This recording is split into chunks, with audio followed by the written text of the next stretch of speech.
we talk about government, we seem to, more and more be talking about sports. Washington Redskins training camp, closing down Virginia Commonwealth University for a week during the beginning of a semester for a bike race that's going to throw the city into chaos. Exactly, right. A ballpark. That's what's important. That's what's important. That's what they want us to think is important. Right. It's really just a distraction to tribalize men and emasculate them. Wow. If that ballpark was supposed to go to jail? That, sir, I do not know. That's a very good question, and I probably should know that, but I think that's something that needs to be interrogated if it's not common knowledge. What I'm getting to is, do you think they went along with the jail project first because they could make more money off of that jail than a ballpark? Well, I think with the jail project, they were getting a substantial amount of money from something called, I think it was something called it was a public-private partnership with the state. I think it was some Orwellian name like Virginia Education and Infrastructure, something like that. But they were getting a lot of that money from the state. And I'm really remiss at forgetting exactly what it was called, but I think that was mostly state money that was coming for the jail project, a lot of city money, but this is all information that you seem to be more informed than I about. It just seems like they went along with that jail project because they could make more money off of it rather than the ballpark. Well, that's my opinion. I think that they had all the money there. They had Tompkins Ballard. There were a lot of people. It was guaranteed tax money, and they had a real scam going. I mean, people need to look into the asbestos down there. I contacted the EPA about that, and they really didn't have to do much to abate that stuff. I mean, I'd really like to look in to see what kind of settlements they're going to offer to all the people that were working on that jail project down there for Tompkins Ballard, T.K. Davis, because they didn't really abate any of the asbestos that was down there. And as we all know, a lot of the Richmond public schools, they're built on toxic waste dumps, so is that jail. And so, then we're really talking about things, And one thing I would like to say is in Shockoe Bottom, the baseball stadium, it's a real dumb idea, but it's not Shockoe Bottom, that's always been, the nasty part of the city. It's the bottom, So it seems like they're trying to do all these scams to get people to just do these reckless building projects, down in an area that's going to just throw everything into chaos. But that's what they do because, a lot of the people in the city runs through, construction kickbacks. So, what are they going to do? Say, no, we don't want to build something using taxpayer money? They're going to say, we're always wanting to do that. And if they got, somebody that wants to have their crappy property developed, they're gonna do it there then, or that they're gonna use that as the distraction, and they're gonna capitalize on it in every way, including front page articles. Think about how many bad things have happened in Richmond that if we had an actual government that they would address while they're talking about Redskins training camp and bike race and gay marriage and baseball stadium and every other stupid, silly distraction that they, put in front of people. While, if anybody actually went and saw how the operation of city councilmen, they'll push through 25 pieces of legislation without even discussing it at all. And all at once, it's on something called the consent agenda. And there could be tens of millions of dollars going, and they could word it in such an ambiguous manner that, I'm sure 2/3 of the council members, they don't know anything about anything. Vote unanimously on it, it goes through, it's, written up by who some government agents call a sociopath named, what is that guy's name? I'm drawing a blank. What's his name? The city attorney. I'll come up with his name. Alan Jackson.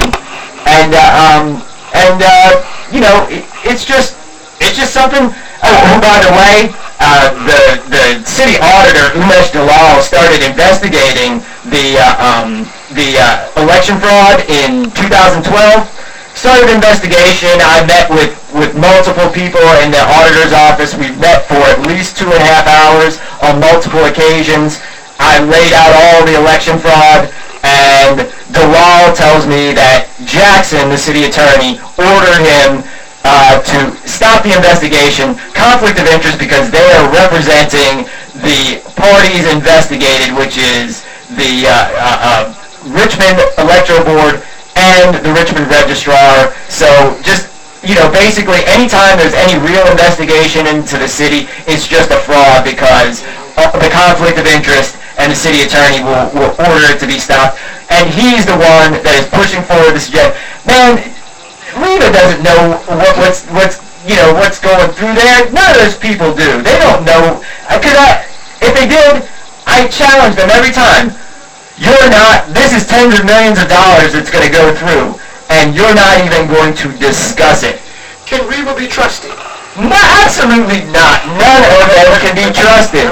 They're all compromised. They're all compromised, or they would not be in that position. Someone sent me that message. That's when I popped up and had to stop you because someone sent me a text message and asked me, they saw a video that was posted, and in the video she said, go get the mayor.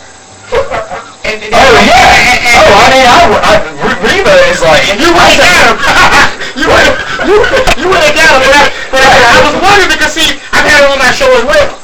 And, you know, I'm getting a whole lot of feedback about Reva Trimble, and I'm trying to figure out, because people I said it on camera. I saw another video you questioned her because she said, I took up for you, Chris. That was just not you true. told me, no, you didn't, Reva.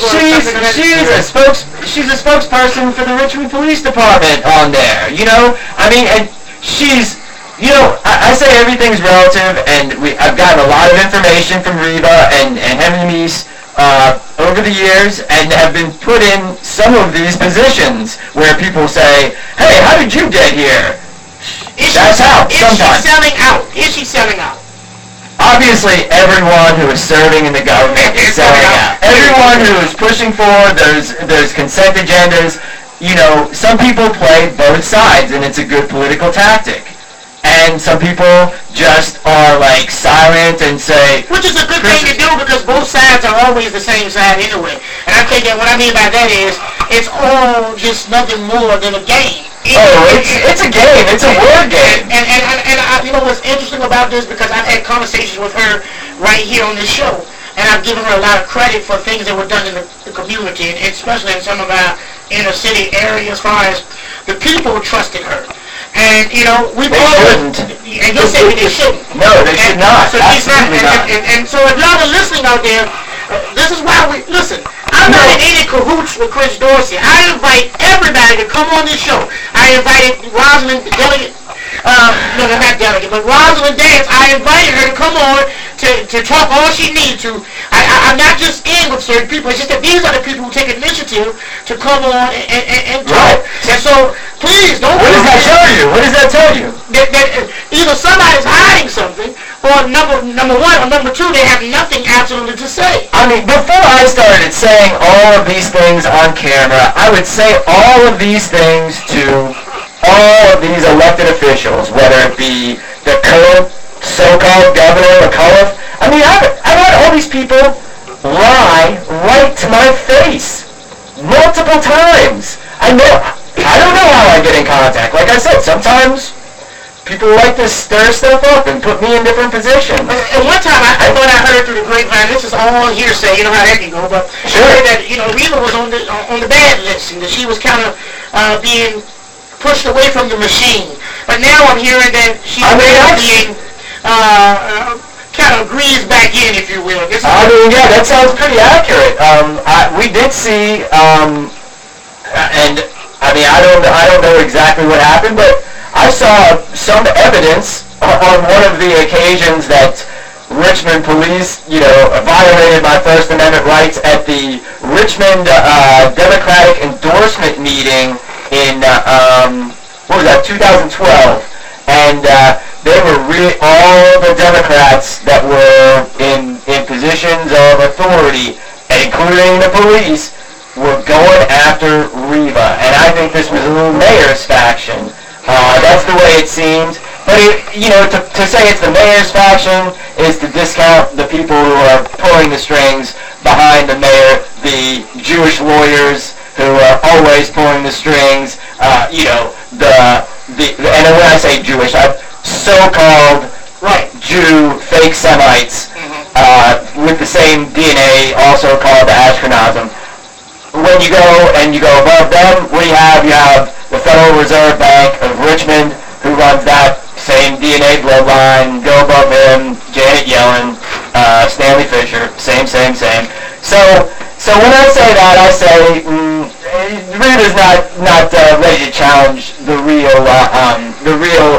deal around here, but she has challenged the mayor in kind of an inept way. And I think that the mayor and his people and the Democratic committee did target her. And that was Captain Elfline, that was Jim Nachman, that was J.J. Minor, and it was the whole apparatus who, turned on some people, and because they turned on Marty too. But again, Reva and Marty, they allow these things to happen to them. They kept their mouth shut when it came to, the election fraud stuff. Marty would say, like, oh, this is the worst run election. I don't think the registrar should keep her job. But he knew it was BS. He knew about the 15,000 missing votes from 5 different precincts in the city of Richmond. He stopped out here last week, and he sat right here. He said that he was done. He was done with it all. Well, that's what I've heard him say that to me before. When we say, like, Marty, you want to reform the government. All these people, they want to reform the government. They think that these fixed elections can do anything. And what I'm saying is, the law states that the top enforcement arm is the body of the people trained to arms. And that means, look, don't trust your government. People don't realize this either. But, like, every type of people exerted whatever rights they had as people when they knew it. For example, African Americans owned slaves. Right. So they saw this and they said, okay, well, I'm one of the people, and it's the people's right to own this kind of property. So it's like, if you comprehend the word tricks, you can't really be touched unless they are outwardly violating the law. I am so glad you're bringing this up, because we're going to have to probably get you to come back again because of time, but anytime. Possibly next Tuesday, because let me tell you why. I want to have further discussion with you on in the bigger picture of things, not just locally. When you're dealing with all tied together, people coming to realize certain things and giving up what we call rights. I want to talk to you because someone asked me, well, Pastor Rob, do you agree with this guy? How much do you agree with him? And I said, well, that remains to be seen. The more we talk, the more we'll find out about what we believe. There's a certain level of agreement without question. I mean, I'm always yelling and screaming about the lies, the people being taken advantage of from the preachers, and which is in my, I guess, my so-called co-laborers, and with, whatever. I'm always talking that, and I've been blackballed, so I shared that, with you. But I'll say this: I would love for you to come back, because I want to talk to you about, number one, the Constitution, which I have, and others around me have labeled you a guru to the Constitution. You are much more informed about the Constitution than I am. However, I have my questions about the overall concept and power of the Constitution. And I want to talk with you, not from a debating, but just to kind of get an idea of maybe we agree, maybe we don't, maybe we need to build together. I don't know. But I want to find out because I'm starting to question them. Is it, or would you agree or disagree that there are really two, if not more, but let's just say two. There are at least two laws, and I'm using that word law very loose because people don't understand the difference between laws, statutes, codes, and all these different things. There's not a lot of what we think is a law. They're actually laws. But we call everything, don't speed, the law. That's not the law. Right. You understand? And that's a whole other thing I want you to come on and discuss with me. But my question to you is, would you agree that we as a people have, maybe not you, but the average Joe has forfeited their constitution, if there's any, their constitutional rights, and I'm using these words very loose, and that the Constitution doesn't really apply to other people, the average Joe. And when you get in, and this is my belief system now, I believe that it's all, you mentioned something about African Americans just now, and I'm going to say something to my listeners. I've never shared this before, but I'm going to say it because it just hit me when you said it. There's something in law, and you can look this up, called color law, or color law. And for those who don't know what I'm talking about, go research, go look up color law. What that means is this. Let me give you a quick example. When slaves were brought here, black people, okay, when they were brought here under what's called conditions of war. Meaning someone went there, took people against, in many cases, against their will and so on and so forth, and it's recognized to be under conditions of war. Which, according to the law, it said that you cannot bring a group of people to another place and make them full-fledged, for lack of better words, citizens when they have been taken in the event of war. Okay, it's supposed to be law that says this. So in other words, in layman terms, if they went over there and started snatching people from Africa, let's just say it that way, and whether it was against their will or whatever, it's considered war, a war path. It's also considered these people of color, cannot be full-fledged citizens. Now, why am I talking about the law of color? Because I want you to research this. The reason why we're called colored people, I need to talk to my listeners, are not because we're black or because we're brown skinned. When you see people of color, we think that they say that because they're white. And we just have a little bit more pigment. No. People of color, color law, and go research this. It's about this. Under the law of color, what it does is it gives people who would not ordinarily have full-fledged rights. It allows them to maneuver and to get around in that government as if they had rights. So in other words, even though y'all just slaves, we're just slaves, I'm going to let y'all buy, sell, I'm going to let y'all go and do some different things that all the other people who are citizens do. This is called color law. Yeah. The reason why they call us colored people is not because of the complexion of our skin, but because they called us colored people because we were under colored law. That's why to this day, black people, and I'm using that term loose, has no permanent right. They had no permanent right to vote. They were under what's called an act. And that act was because, like everything else they give us, and you made me think of this, it's an act because we are not full-fledged citizens. We're not. That's why we're called people of color, because they label us as people who only were given certain, and I use liberties, because there's a difference between freedom and liberty. Yeah. Liberty is what they say you can do. Freedom is, God gave me this blood that's running through my veins. I'm a living, breathing mammal, and I can do what I want to do as long as I don't damage you, or as long as I don't cause damage. So I want to bring that up to my listeners, because when you hear people of color, we think that, but you need to research under color. Just like if a policeman pull up to you, or a man in Walter, and he's imposing, he's an imposter, he's a fake police. He's dressed, and he pulls you over. And And I mean, he takes you there, you think he's a police. And you find out later that he's a fraud. He's not real. When they charge him, they're going to charge him, and they're going to say the words under the law of color, or under color law. And what that means is, he's not the real thing. But we need to start looking at what these words mean, and that's why I want to get you back here too, Chris, because these words mean something, Wild Walter.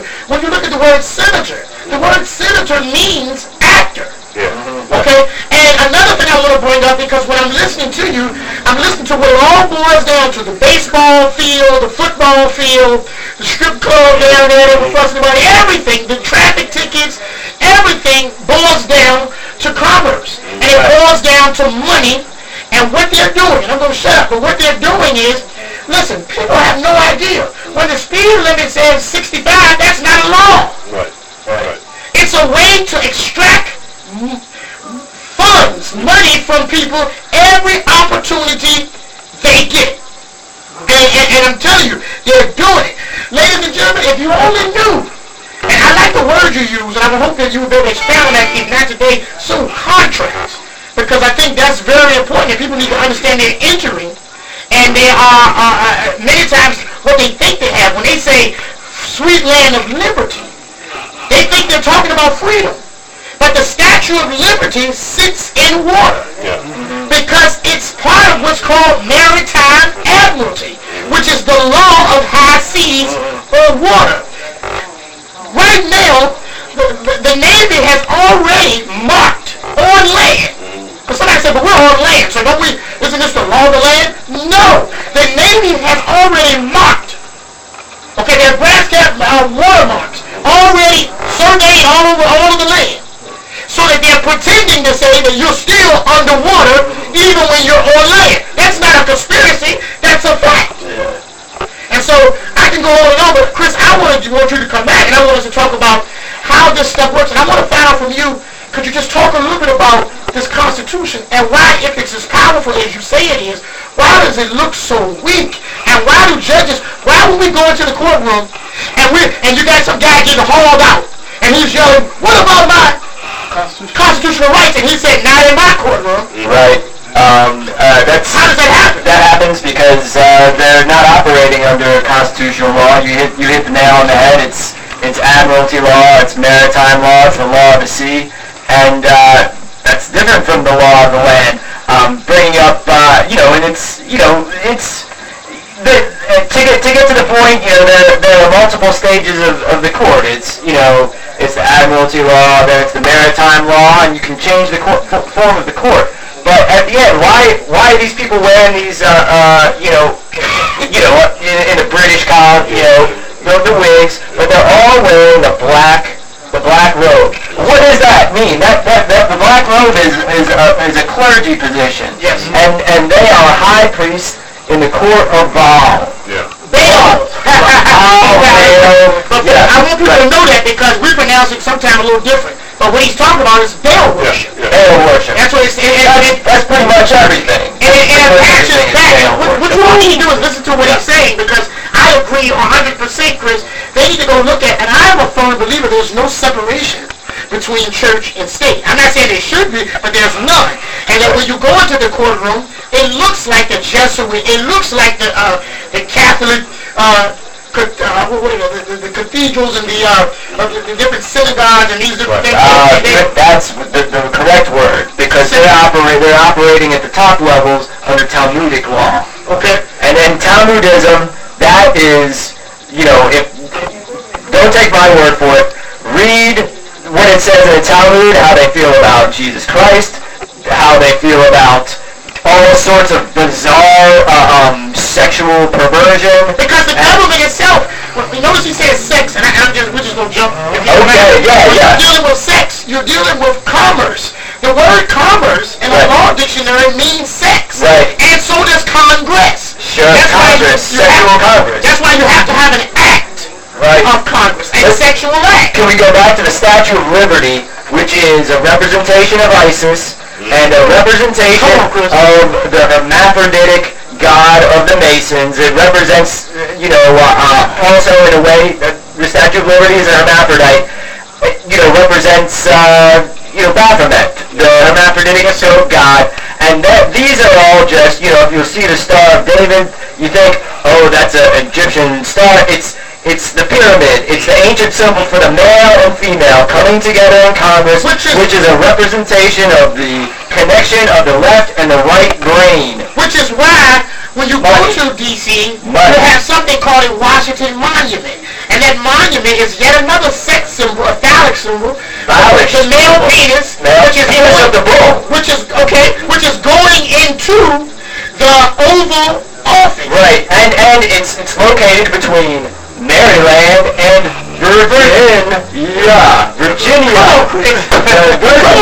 and Maryland. I'm an aggregator of information. This is old information. But when we get back to the money and the usury of money is green.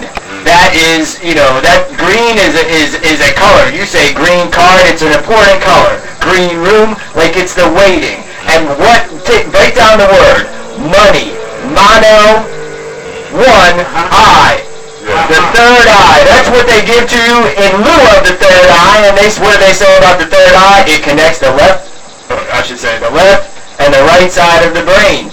Wow. That is in lieu of spiritual awakeness. That is in lieu of knowing that you're free and giving you liberty. The Statue of Liberty. Liberty is what you get at sea. Sailor's term. Freedom is given by God. God gives us free will. That is true. Now, the devil tries to subvert it, and it can do it by, and when I say devil, like, I can go, you know, into, like, real, like, spiritual, like, stuff, or I can say, like, oh, it's like mathematical, and it's like the opposite, and it's like a bad number, or it's the goodness inverted, and it can be the same thing. So if somebody wants to, you know, debunk what we're saying, you can prove it mathematically and scientifically, or you can prove it esoterically and metaphysically. But the thing is, they try to use those, you know, monarch mind control machines that have, you know, just do a Google search for patents and United States and mind control machines, and they do it. They'll trick you in all sorts of ways, but you still have free will. You still can break it. Another thing with the judges, so-called judges, it's all magic, because what do? They give you a curse, which is your sentence. How do you make a sentence? You spell. It's all in the words. Wow. And I'll tell you, if there's not a real curse out there, there is no real curse out there that a human being can inflict other than sentencing someone to God knows what kind of hell and what kind of debt in jail for any number of non-offenses. Which is interesting, because when you're dealing, now Chris, you're talking, because when you're dealing with this dark, occultic, really, history, and you're dealing with what you're talking about with the courts and all those different things, it brings me to a thought. Your last statement made me think about capital punishment. I received a question, and I'm going to read Sunday in church, about capital punishment. And I didn't know, but I had to go back and do some research. You ever wonder why they give people a last meal? You know, before they go to the chair, or, you know, they go to be put to death, they let them choose their last meal. It is believed that the last meal is an acceptance of forgiveness to those who are inflicting or who are exercising control over that particular sentence. And it is also believed that it's spiritual. It has a spiritual luck for whoever believes in that. There's so much in the government that proves that there's no separation between church and state. And when you talked about breaking down the etymology of the word money, you're talking about money and where that word comes from. You go back to Juno Moneta, and when you're dealing with money, you're dealing with a term. Well, what term? What are you talking about? Capital. Well, what do you mean capital?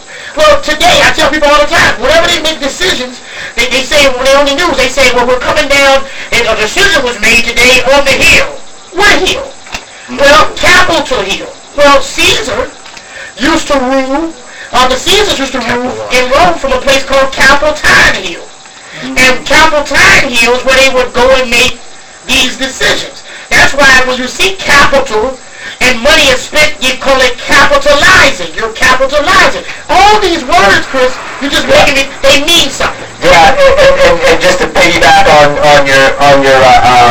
your excellent analysis of the word capital and capitalization, when somebody is has their head cut off like these ISIS, and I want to get into that a little bit. ISIS stands for Israeli Secret Intelligence Service. ISIS, do a Google search. Wow. ISIS, Washington D.C., Reagan Building. They are clients of the Defense Department and the Interior Ministry of Saudi Arabia, amongst many others. So there's a Saudi Arabia. But when they're doing these fake, cutting off of the heads with these fake videos of British rappers, they are, what do they call it? Decapitating. Wow. Capitalization is capital, is the head. Right. Decapitate. So when you get something from one of these sorcerers and magicians and Baalish priests in the so-called criminal justice system, which is pretty accurate, all the letters of one's name are capitalized. They're capitalizing on you. You. Yes. Right. So then, if you look at all mine, whenever I do write my name after I write Saber and non-assumption, I'm always, and I've got verification from Judge John Gibney in a federal court case. I brought, myself and Shirley Please Hoffstead. come back and talk about it. Lowercase letters. I'm always lowercase letters. That means that I'm different from that. Everybody else, you got to come back and talk about this. Let's go back. If you don't mind, next Tuesday, Yeah, I'll be here next week. I need to talk about that. Because all of us receive our mail, we receive our government documents, and they're always in all caps. We're talking about that cap. They're decapitated. And when we accept and when we adhere and flow with that, and I'm guilty as charged. I'm just telling you, ladies and gentlemen, we are now saying, and this is why I believe, this is me, you correct me if I'm wrong, this is where we're giving up whatever Constitution is. And I'm talking with that. Okay, so let's piggyback onto that and say, you are a body, one, I should say, is a body corporate when they accept that capitalization, all capitalization. And here's the other thing.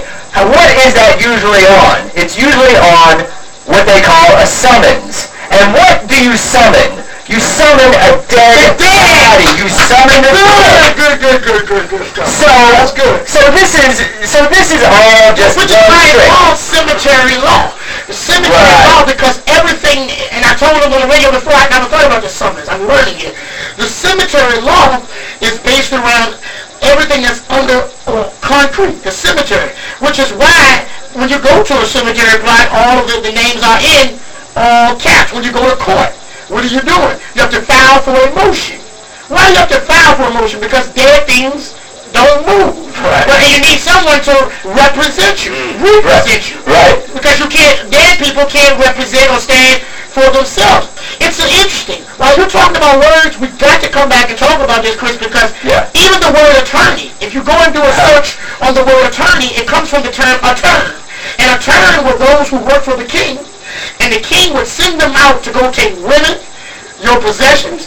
They could come knock on your door and say, the king says he wants your wife. They were on court. And that's who does it. Exactly.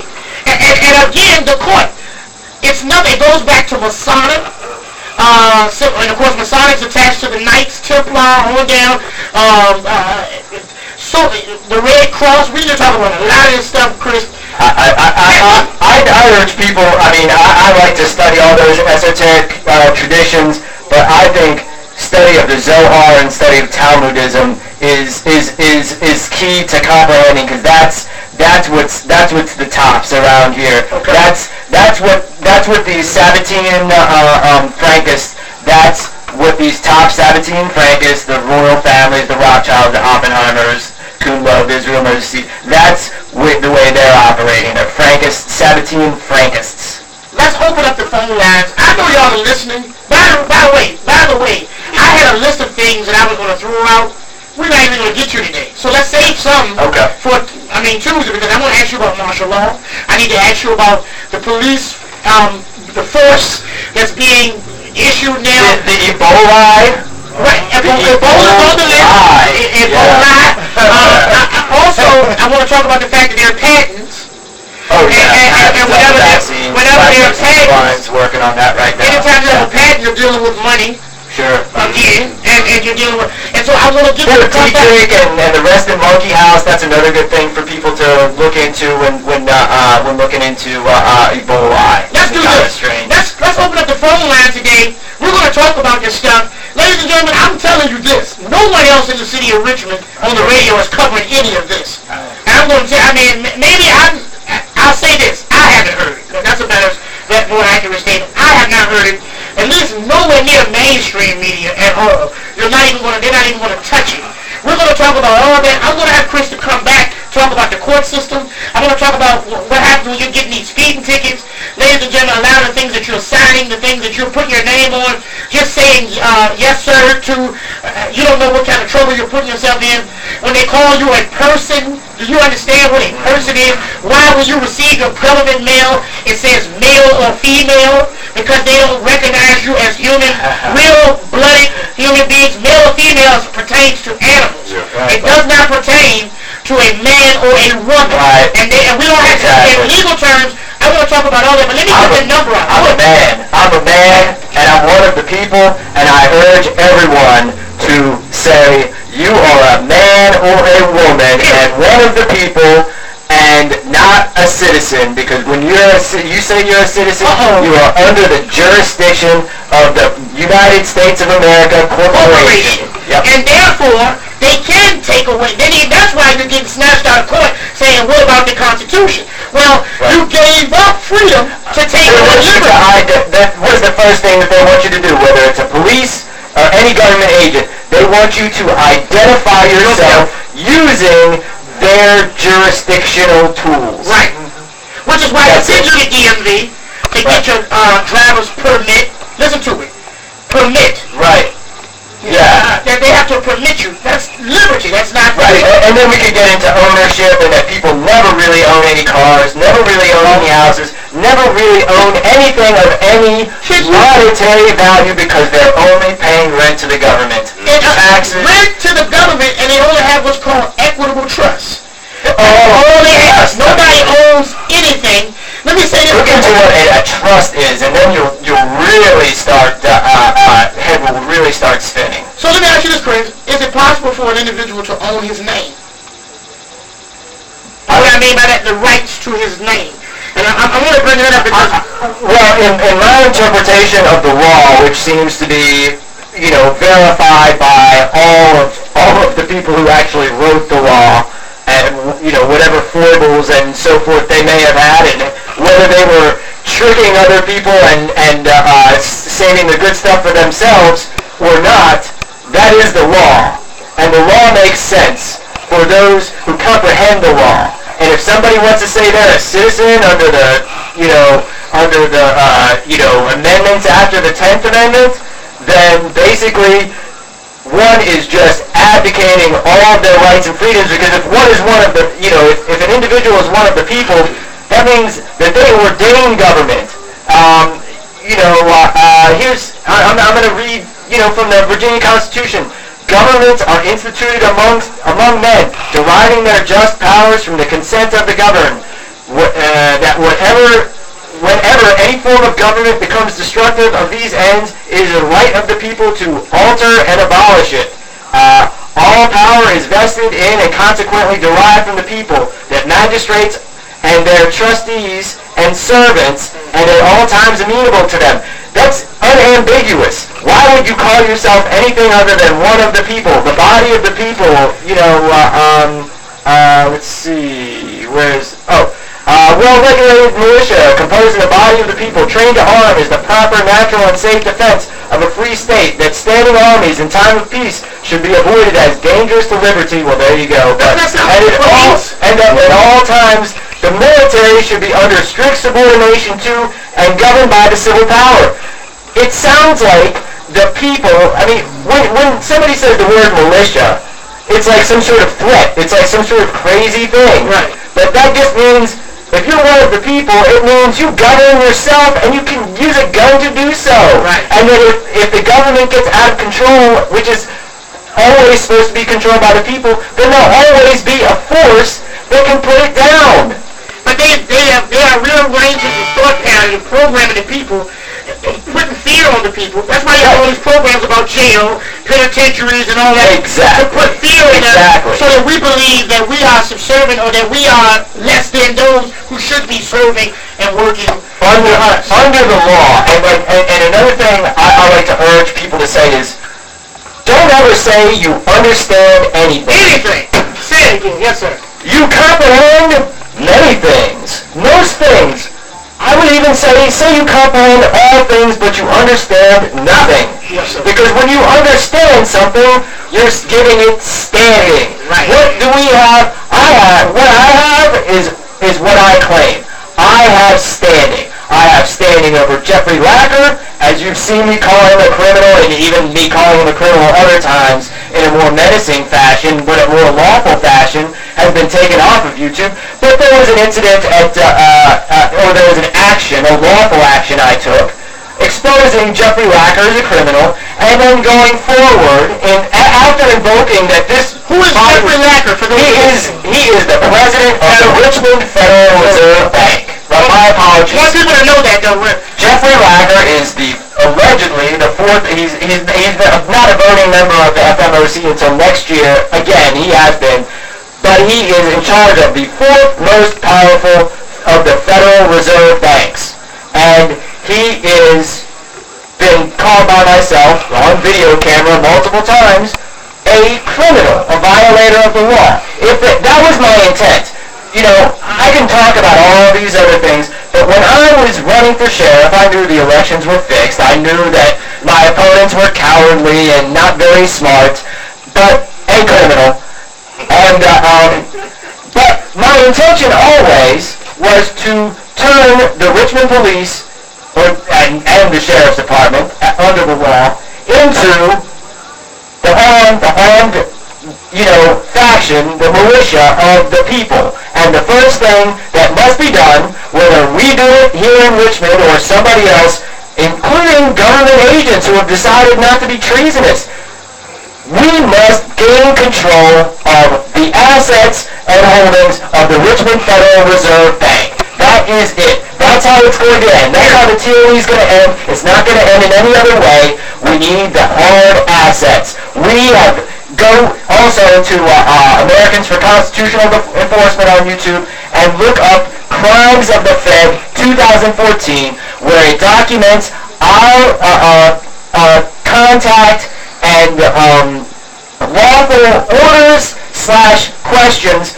to our response to spokespersons for the Federal Reserve Bank of Richmond and their legal counsel. Wow. And we stated things like the Federal Reserve has publicly defaulted on their gold holdings. We have documented this. The gold market is fixed. It's being rigged. We documented that if somebody owns an ounce of paper gold, there are, for each ounce of gold actually being held by any of these banks, that there are 1,000 different owners of each individual ounce. So the real value of gold is 1/1,000th in monetary terms of what it actually is, and there are different figures, whether it's COMEX or Bank of India.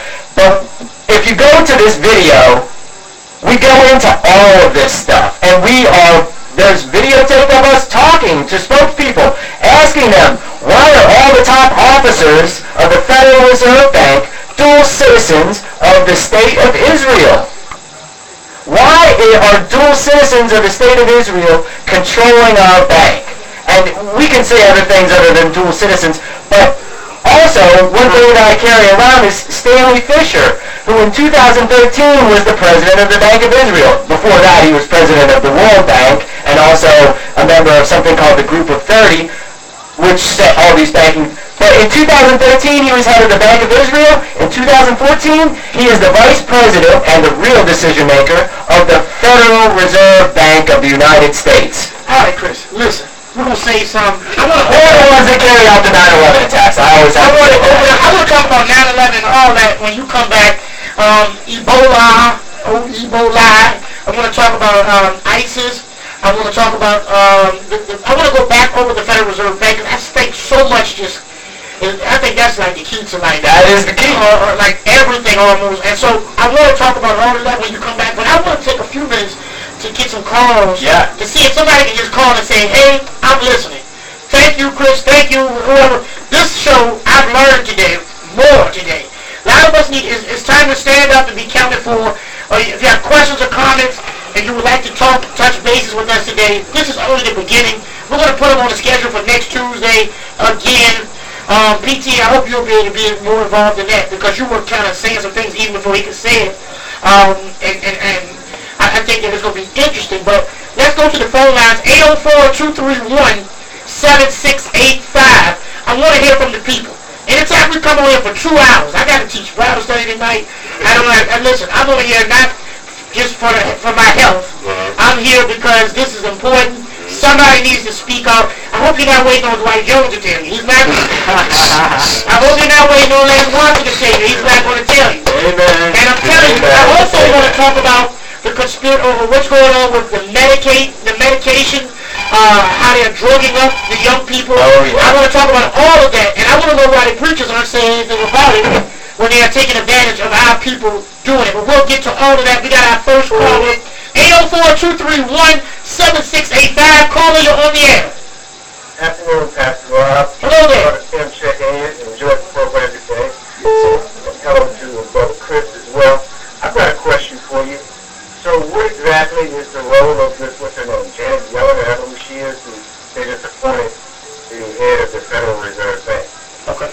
Well, Janet Yellen, again, a dual Israeli citizen, and the way I take it, they're coordinating the moves. The Bank for International Settlements, and something called Basel III, which is being transitioned into, and that's the rules by which all the private central banks operate, from Russia, China. There's really only 2 countries that operate outside of the Basel Accord. Well, maybe 3: North Korea, Iran, and Cuba. And I would say at least Iran and Cuba, but also North Korea as well, they really are dependent monetarily on all the other member nations. Iran, less so, and they're the most powerful, even though North Korea is alleged to have a nuclear weapon. Monetarily and diplomatically, Iran holds some trump cards that others don't use. But Janet Yellen, I view her as just a mouthpiece for extending the policy of Bernanke and Greenspan, and taking orders directly from Stanley Fischer, who's the vice president of the Federal Reserve Bank. And she's just kind of a mouthpiece, but one that's in the program, indoctrinated, and a female for once, but still obviously a member of the Ashkenazim. How do you spell, what is it, Basel? BASEL, and that stands for Basel, Switzerland, which is the location of the Bank for International Settlements. And Basel II is transitioning right into Basel III, and there's a lot of what they call temple lawyers, bankers from the City of London involved, but it's operating out of Switzerland, and that's the central bank of the central banks. It sets the rules for all of them. Thank you. Another thing, it's the lender of last resort for all of the central banks, and it holds 10% of cash reserves for, I think it's like 89 different countries. Thank you for your insight. I'll do some research on that, and I look forward to hearing from you next week. All right, thank you, sir. Thank you. All right, so it's a wrap. 804-231-7685. Call me up. Just hey, if you don't have